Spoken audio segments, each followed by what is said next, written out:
Gentleman from Missouri. This time I yield to the gentleman from Florida, Mr. Klein, for the purposes of a colloquy. Gentleman from Florida is recognized. Thank you, Mr. Speaker, and I thank the gentleman and the chairman for his leadership and the opportunity to engage in a brief colloquy. I rise today to ask for your help in improving the care of our wounded warriors.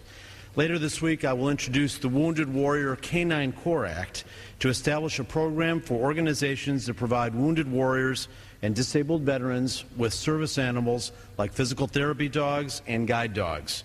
There are several organizations around the country that train animals to work with disabled soldiers and veterans.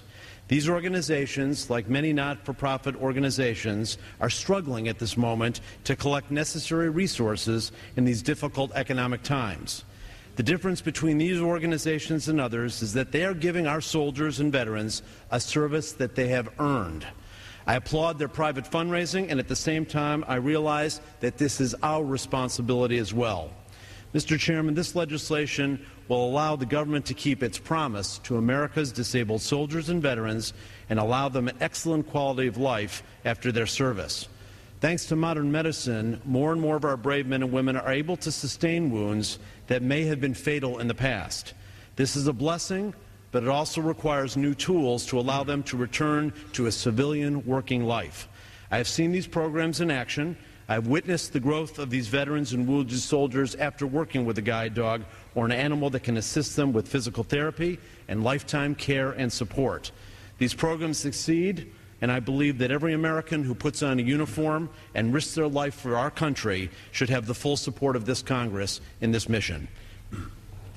Well, I certainly thank the gentleman from Florida, Mr. Klein, for bringing this issue to the fore. As the gentleman knows, the bill under consideration calls for a report on military working dogs. Mr. Klein's legislation would surely take the next step with a grant for therapy dogs for our disabled soldiers and veterans. I look forward to working with the gentleman from Florida to ensure that Congress stands behind our soldiers as well as our veterans. I thank the chairman of the Armed Services Committee, and I urge my colleagues to support H.R. 2647. The gentleman from Missouri reserves.